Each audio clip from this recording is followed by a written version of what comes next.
Well, hello and welcome. It's 8 a.m. here in the capital city of New Delhi, and you're watching WION Breakfast. I'm Charu. And I'm Satya. Here are the top stories before we go any further.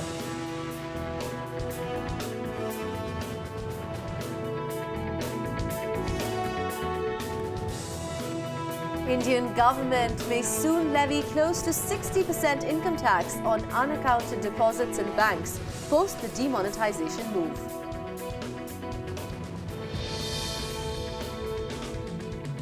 Ratan Tata raises concern over the issue of demonetization, calls for special relief measures for the common man.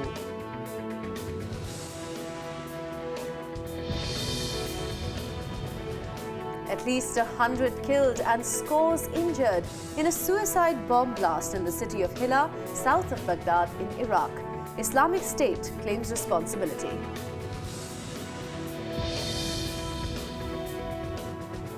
Colombia signed the amended historic peace deal with rebels, aims to end half a century of hostilities.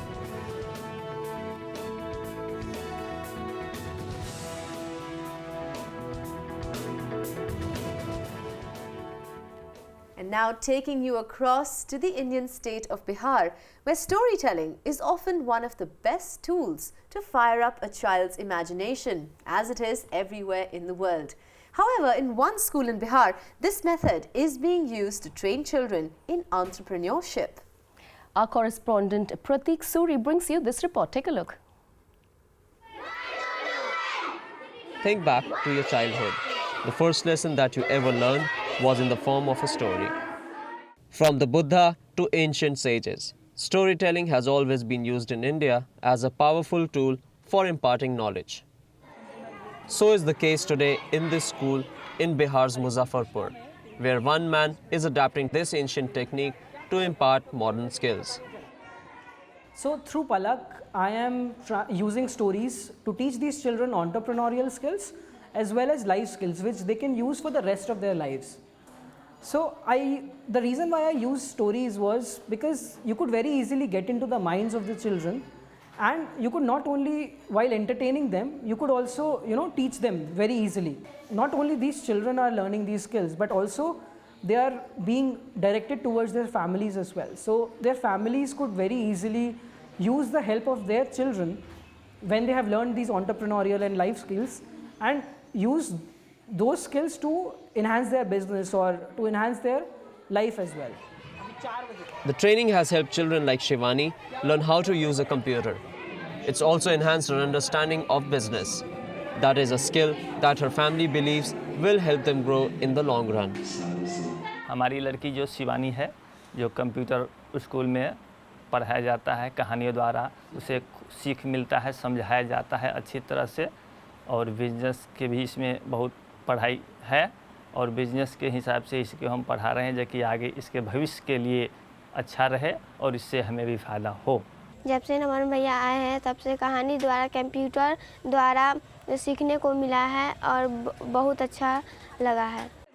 Perhaps through such innovative teaching techniques, India will be able to equip a new generation of entrepreneurs. This is Pratik Suri in Bihar, WION. What a great story coming in from Bihar. Satya, I genuinely feel that storytelling is such a great tool. You can teach anyone anything using storytelling. You can teach them something as drastically complicated as, say, computers, or even the banking system. You can introduce anyone to anything using the technique of storytelling. I totally agree, be it in schools or colleges or universities, and you know what, even in organizations. Yeah, it's just so much fun and nicer way to exchange information and learn newer things. Absolutely. But then tell me, Charu, have you ever tried flying cats? Flying cats? Actually kites in the shop. Flying kites. I have, but I'm not very good at it. Okay then.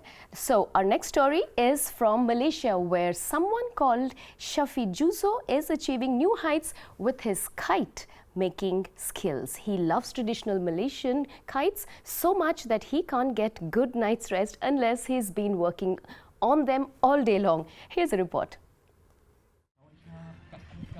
It's in his blood.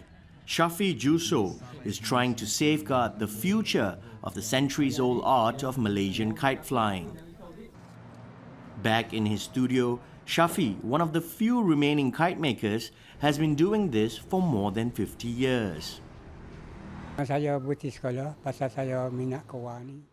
I stopped my schooling because I was fond of kite making.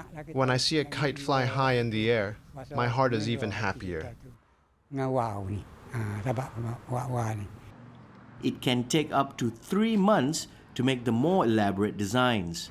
This model is one of the most difficult to make and costs around $2,000.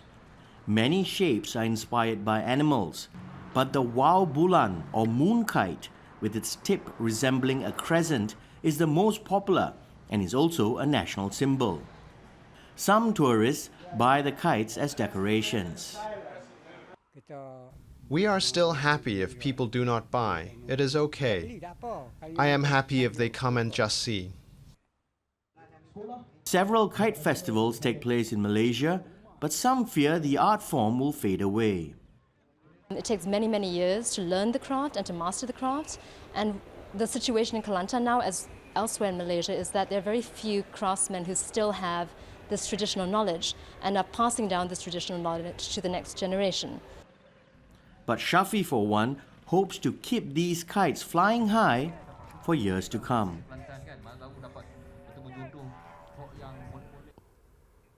Well, Satya, I don't know about flying cats, but flying kites sounds like fun. You know what? You just did not give me the right expression. Come on, it's Friday. Oh, right. It's okay. Friday. It is Friday. But then moving on, some cities are fueled by coffee. But in Hong Kong, it's that milk tea that keeps things running. Yes, Charu, I can see you smiling. Aha. The milk tea, a potent nostalgia-infused caffeine hit with fierce competition to brew the best in town. Have a look at this report. Brewing up a city staple. Some cities may run on coffee, but in Hong Kong it is milk tea, a potent hit of caffeine and tannin that is rooted in its colonial British past. This no-frills cafe, in the heart of the city, is famed for its version. A blend of loose black tea is repeatedly strained through a signature sock-like sieve before being served with a dash of concentrated milk. We don't really have a record of how many cups of milk tea we sell. We sell as much as we can. It's tough work, but we sell at least a few hundred a day. The drink is taken so seriously here that the city stages an annual international competition to find the best milk tea master. This year, finalists from China, Australia and Canada put their brewing skills to the test in front of 14 judges. But it was a local tea maker with 22 years of experience who took the first prize. Besides the colour, aroma and taste, a good milk tea should have a dense texture and the fragrance of the tea. The Oxford English Dictionary added milk tea to a list of new entries this year, and it is also on the city's intangible cultural heritage list. Unsurprisingly, trying stocking tea, as it is also called, is on many tourist itineraries.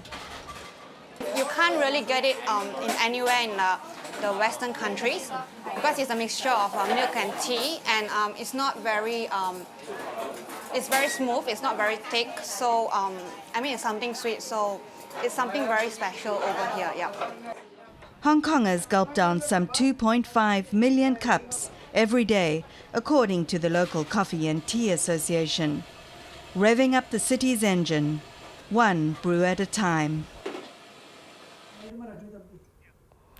I have to start my day with my morning filter coffee. I know tea is your poison. Oh yes, absolutely. I cannot start my morning without my cup of tea. But you know, it's not just about drinking the tea that does it for me. It's also like getting up in the morning, making it, crushing the spices, boiling that water, adding everything together. Totally. That's what does it for me as well. Same here. The entire house is filled with the aroma of freshly brewed coffee, and if you're baking some croissant with that, it just hits the spot. Oh my God. Well, we're going to leave you with that thought and see you on the other side of this very quick break.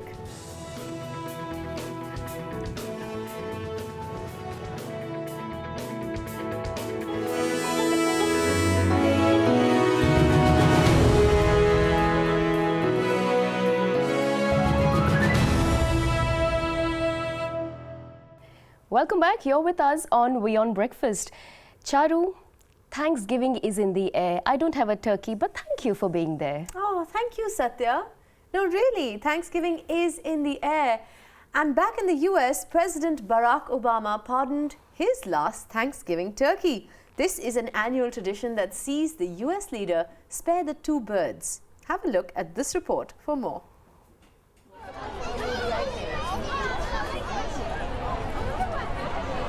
Thanksgiving is celebrated each year on the last Thursday of November. The exact origin of the pardoning tradition is unclear, but the celebration dates back to the 19th century.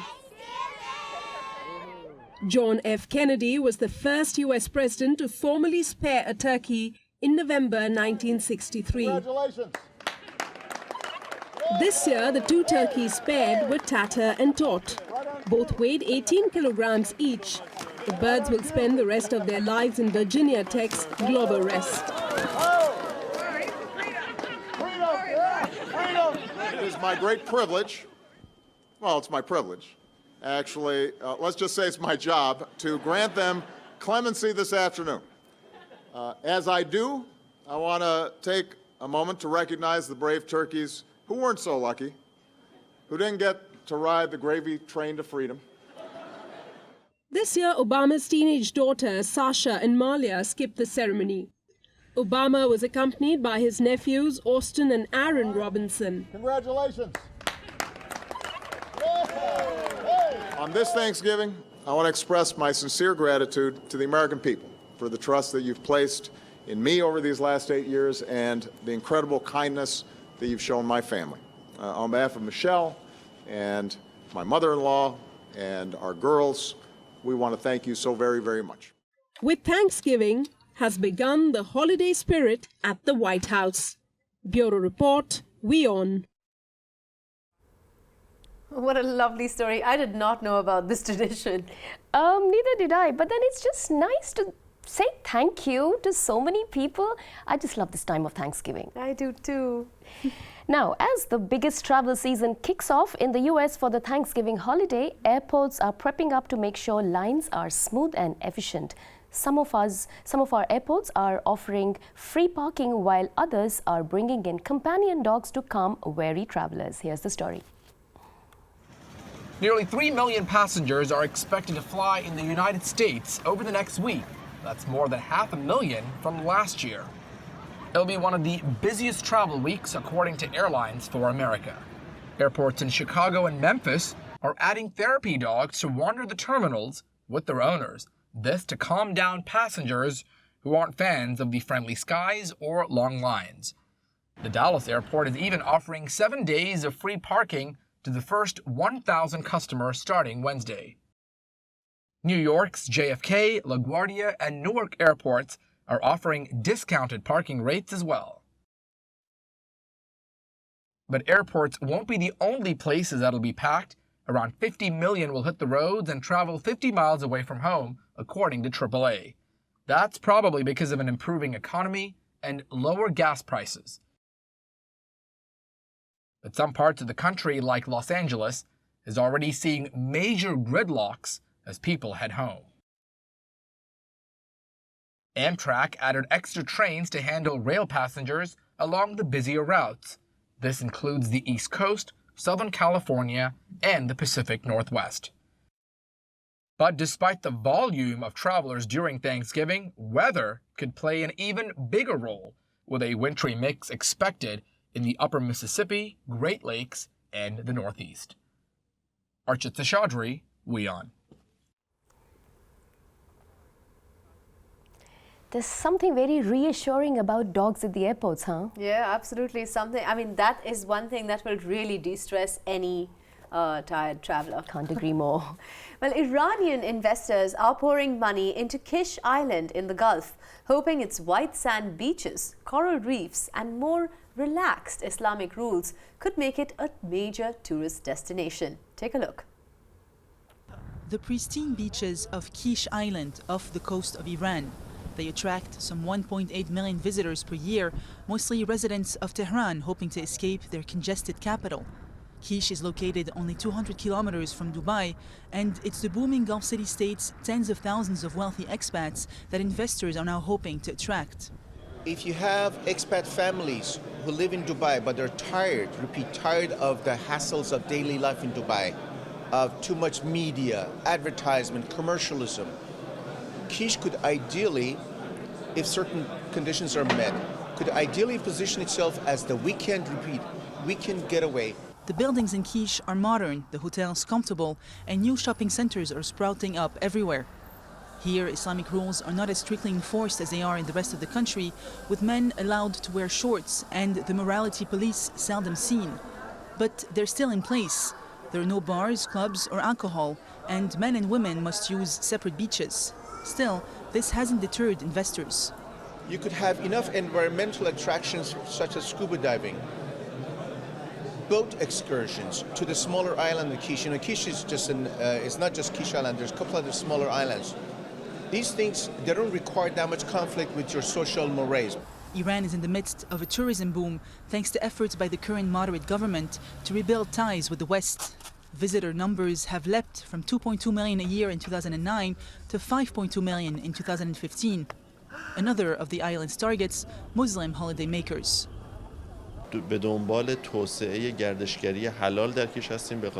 We are seeking to develop halal tourism in Kish because it accounts for a large part of the industry now, and this trend has been on the rise in the past 3 years.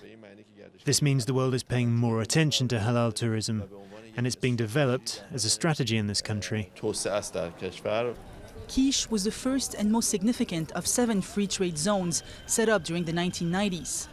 With investors now pouring money into the island, the objective is clear: turning Kish, its beaches and coral reefs, into a major tourism destination. Well, Satya, with the year end coming up, I guess everybody is looking for a place to holiday. Totally, and I'm totally pulling up my bucket list very, very soon. Well, moving on from the world of news, we move forward to the world of sports.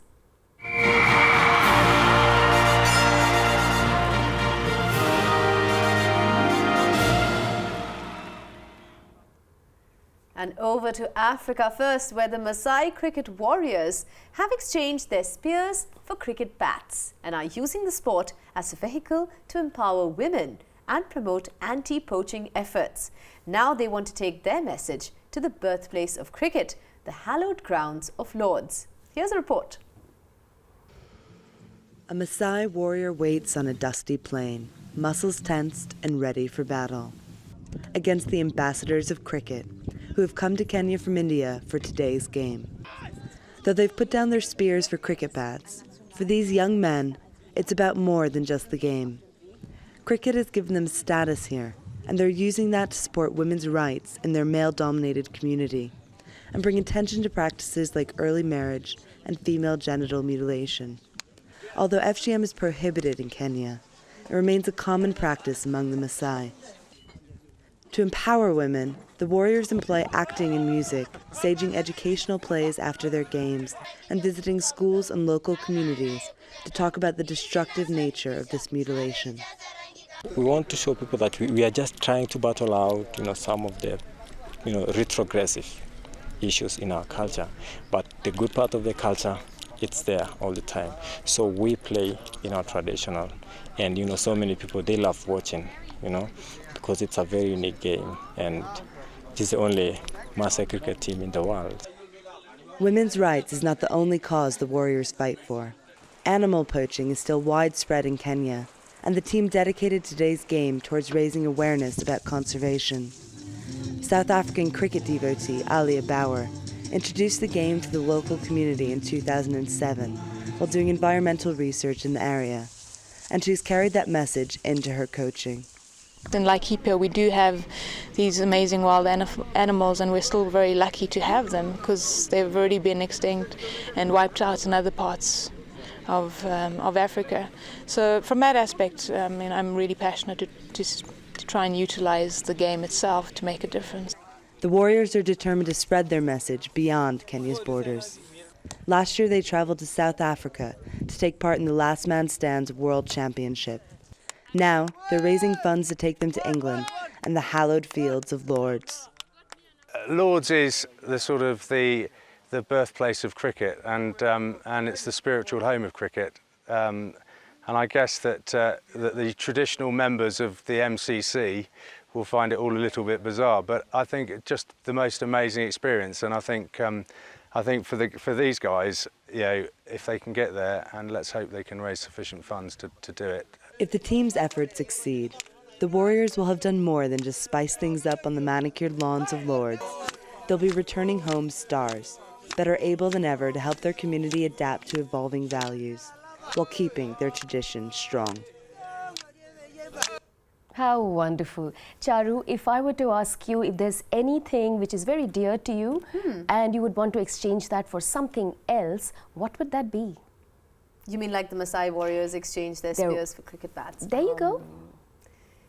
Okay, I think I could exchange all my books for a lifetime ticket to travel all over the world all the time. You know, I don't want to exchange my books for anything, but I'd love to come on a travel with you. Okay, done. That's Okay, it. thank you. Barter system. Now that demonetization is happening here There in you India, go. barter system is in. Totally. And now taking you to the land down under where playing basketball has suddenly become more adventurous. Take a look.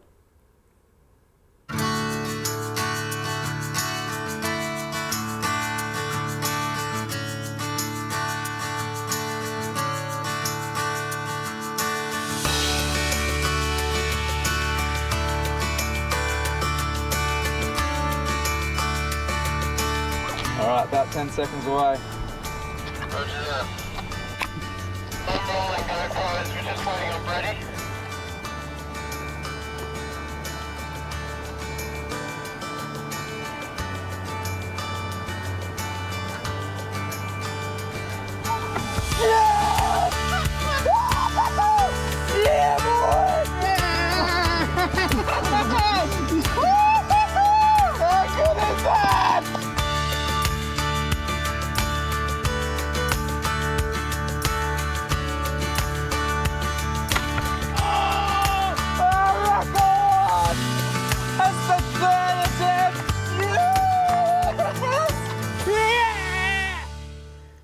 Oh, wow, that is incredible talent. I was so bad at sports in school, Satya, that I could barely get the basketball in the hoop on the court. You know, I was slightly better than you. Very, very slightly. I could at least get a direct shot from the mid-court. But then this is something else. Yeah, this is something else. With that, it's time for a very quick break, but you come right back because you're still with us on WION Breakfast.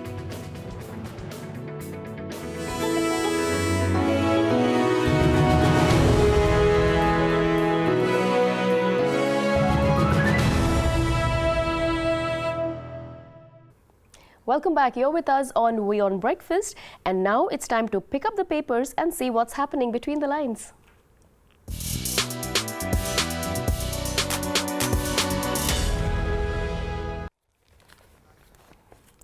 Well, Satya, I'm reading the DNA this morning, and did you know that today is International Day of Elimination of Violence Against Women?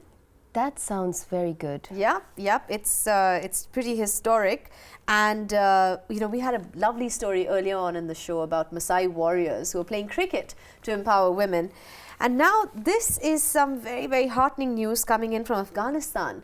It says here Afghanistan vows to reduce violence against women. Now, a story phenomenal. Like this, it's phenomenal, coming from a place like Kabul, and as we know, Afghanistan is. Well, you see tremendous violence against women in that state. Afghan ministries today signed an agreement to eliminate violence against women, a largely symbolic effort in a country that foreign observers still consider one of the worst in the world to be female. Oh my God.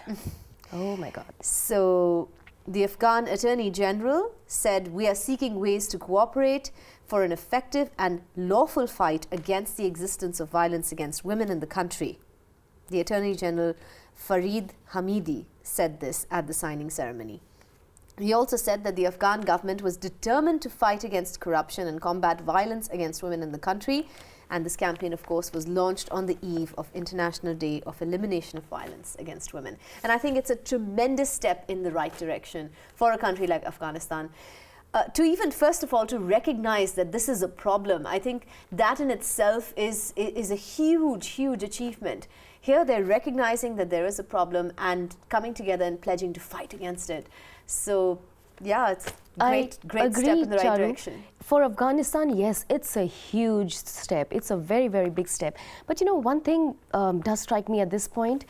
It's a certain state of affairs where we have to designate a day to observe, just for elimination of violence against women, and we have a dedicated day for that. I don't know if that is particularly a very flattering state of affairs. I know what you're saying. I mean, the very fact that we need to have a day to be reminded that, please don't commit acts of atrocities, acts of violence against women. Yes. You have to remind people of that. That in itself is kind of sad. Yes, but for Afghanistan, well, big step forward, and more power to Afghanistan for that. I have an article again, which is the front page Indian Express. You know, it very aptly says, "Spot the animal." Spot the animal. Yeah, okay. and the picture is about 3 men, or maybe even more, beating up a leopard that has strayed into urban areas. Oh my God. See, one look at the picture and oh my God, it says "Spot the animal." Who is the animal here? That really takes me back to the question. It's just a picture, yeah? Most of the papers have this headline, but think about this. At least India was a society where it was almost considered sacred to feed the animal, it was an integral part of the area that we lived in, an integral part of our ecosystem. We even worship some animals. Yes. Now that was a state once upon a time, and now we have become so scared or so self-involved that animals are just an added piece of furniture. We'd rather have them away. Yeah, it's sad that a fabulously beautiful animal like a leopard, a big cat like that, would be treated literally as a pest. It's like, oh my God, this leopard has entered our village. Kill it! I mean, it's terrible. This is not a cockroach. It's a leopard. It's an endangered species. It's a beautiful animal. Right. It's so really sad to see and this. the fact that it's strayed away. Maybe it is not harmful. Maybe it just wants to find its way back. Yeah. Now, how do you deal with this situation? How do you deal with this phenomenon where we're becoming so thick-skinned and nothing seems to affect us? Even that empathy towards animals just seems to be on the ebb. That is not a very reassuring space to be in. No. Well, Satya, I know this story features in pretty much every newspaper in India today, and I'm looking at it right now as I open the Times of India myself. But just under the leopard article, I found something that, well, at least gave me some relief from this terrible news.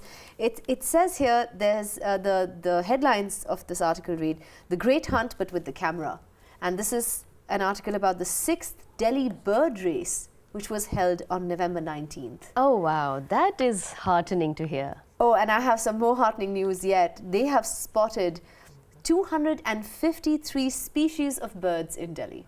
Oh. 253. That's a large number of species of birds. I mean, these are groups of birds. So, when I was growing up, it's very heartening, because when I was growing up, we were being told that, the common brown sparrow is going extinct. And when we were children, it was unthinkable, because the common brown sparrow was everywhere. And already you can't see it anymore. You barely see the brown sparrows. I wouldn't be surprised if the starter movements save the sparrow, which has been. There have been all these efforts. And then to read that 253 species of birds have been spotted in Delhi, That is really, really reassuring. Yes, that is despite all the pollution that we've been talking about, birds still manage to find their homes over here. Yes. Yeah. Well, on that note, that's all we have for you in Between the Lines. We'll come back for more.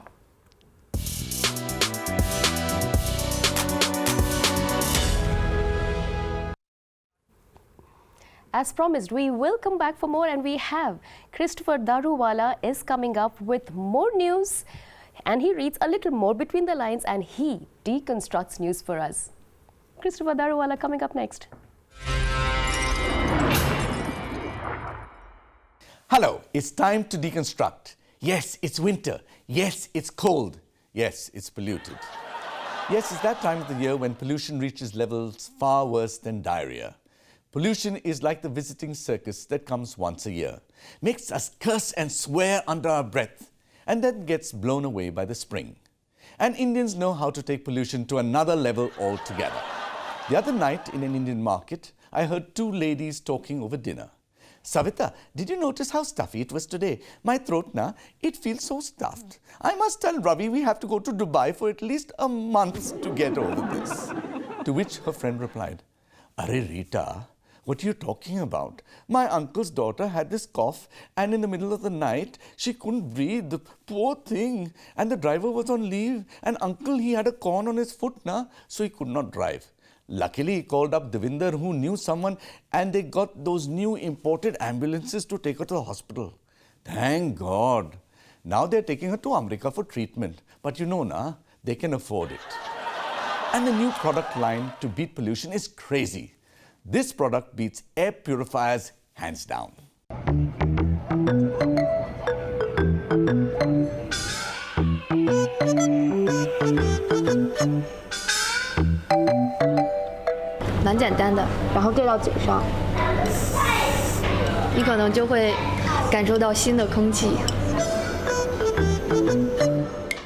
Those being compressed and super compressed bullshite, both at an attractive price of $30 a pack.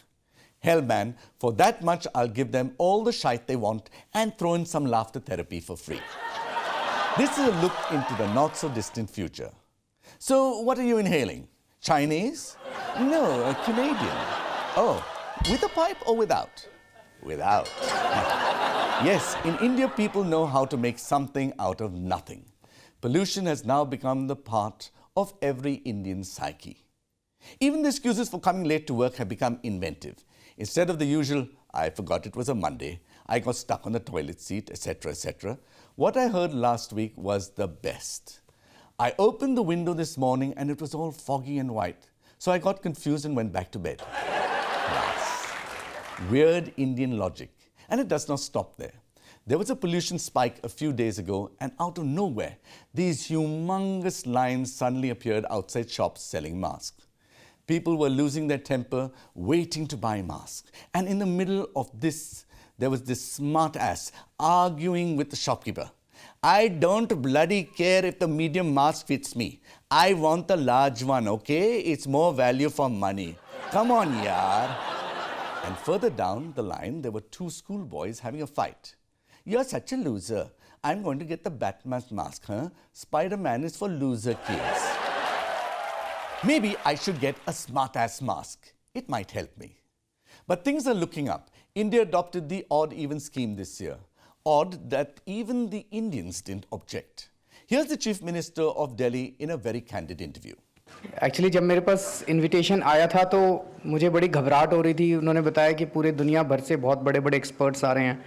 And I'm the last person who knows anything about pollution. How reassuring.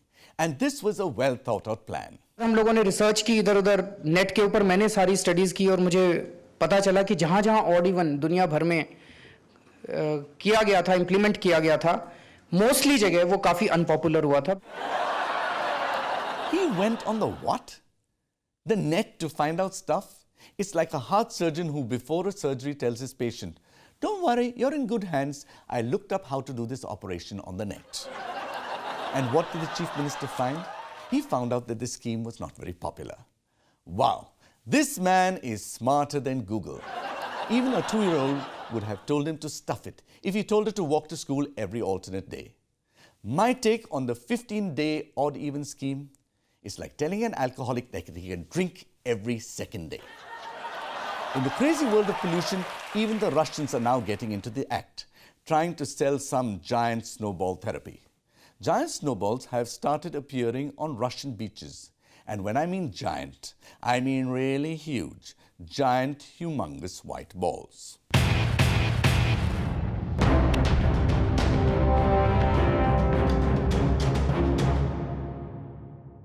Wow, massive, huh? And the Russians roped in none other than the man himself, Vladimir Putin, to push their sales. Even the Russian balls of snow are bigger. Come and roll on them to feel better. Thankfully, giant snowballs have not appeared in America yet. Otherwise, we might have had the first Putin-Trump standoff. Bigger. Wrong. Bigger, bigger, bigger, bigger. Bing, bing, bong, bong, bing, bing, bong, bong. Nasty man. Yeah. The new Russian missile will now be called Ball Breaker 3.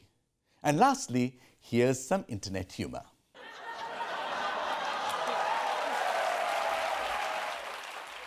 And that's a wrap. Until your next Monday Morning Blues, happy deconstructing.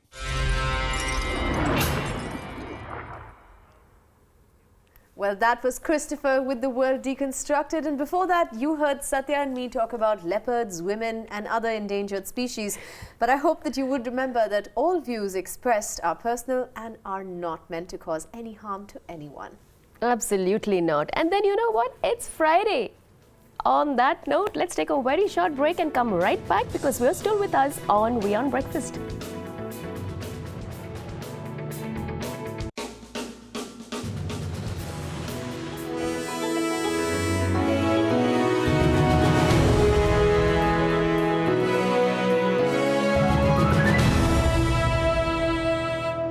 Welcome back. After all the news and sports stories, here is our fitness segment that I have been waiting for. And I haven't. Well, you have to see it anyway, Satya. Here's our fitness segment, WION Stretch.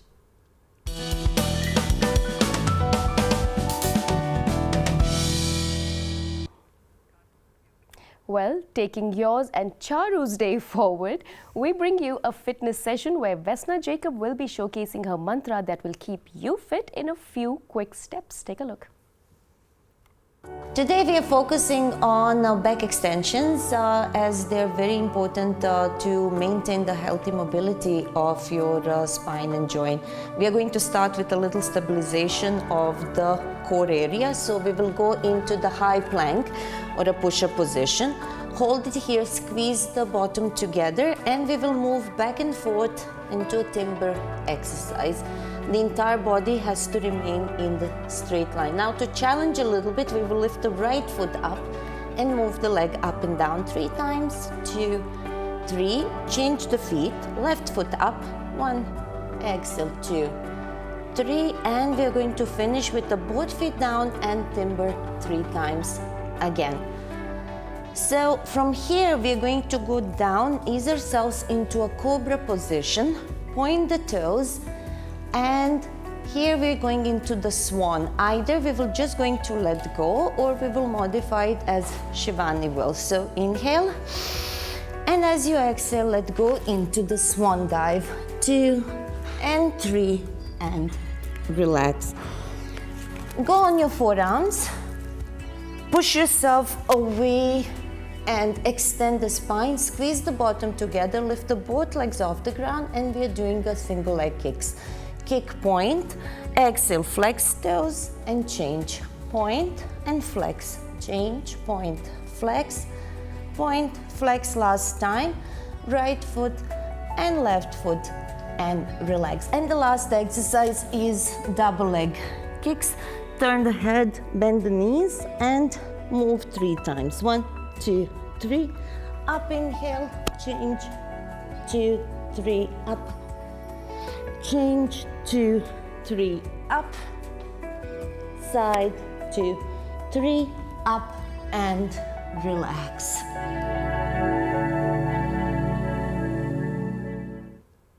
Well, thank you, Vesna, for those amazing exercises. You know what, Satya? It really doesn't need to be a long, tiring, sweaty, horrible fitness regime. All you need is a few minutes. because your body is it's such a well-oiled machine that you just give it a little bit of a push in the right direction and it's going to just fall in place like this. Can it just happen on its own without me having to put in so much effort? Nope. Uh-oh. On that note, we'll slip into a very quick break, but jump right back because we're still on WION Breakfast.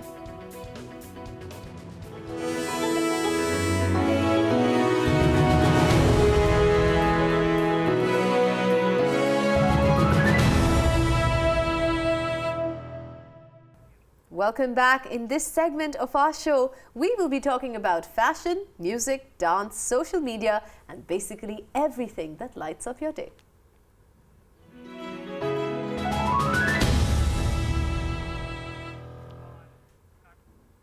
But first things first, Twitter is going crazy with Bag Pack Challenge. Have a look.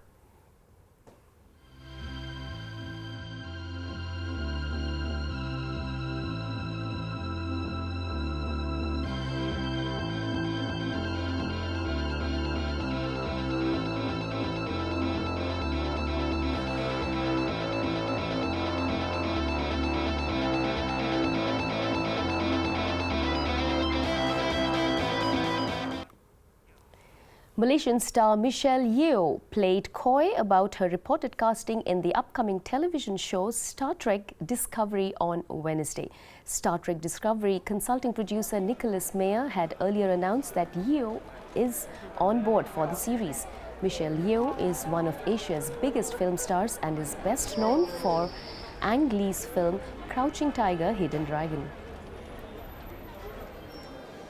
Well, I think CBS will make their own announcement, and I think if you all will permit, we should let them do it. Okay, great. Thank you for your time. We all grew up with the Star Trek generation, so of course I'm a big fan. Michelle Yeoh there, the perfect combination of strength, power and grace. Well, it's Friday and time for the latest movie release. Alia Bhatt and Shah Rukh Khan's starrer Dear Zindagi hits the theatres today. Directed by Gauri Shankar, the movie promo talks about the friendly banter between Alia and Shah Rukh. Have a look. Jahangir Khan, तुम मुझे जग बुला सकती. एक glass पानी मिलेगा? Yes, of course. From that jug. Jug. I'm sure तुम इससे अच्छे जोक कर सकती हो कायरा. मैं तुम्हें कायरा बुला सकता हूँ. मेरा एक ही नाम है. Love you जिंदगी. Love you जिंदगी. तो आप साइकिल्स भी रिपेयर करते हो, हाँ? कोशिश करता हूँ. और अगर रिपेयर नहीं होते, तो रिसाइकिल करता हूँ. साइकिल को recycle.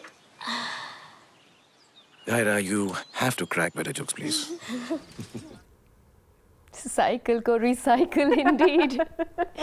We move towards the end of the show, but before that, let's take a look at the story from China where skydiving is taking new heights. WION Edge brings you this story.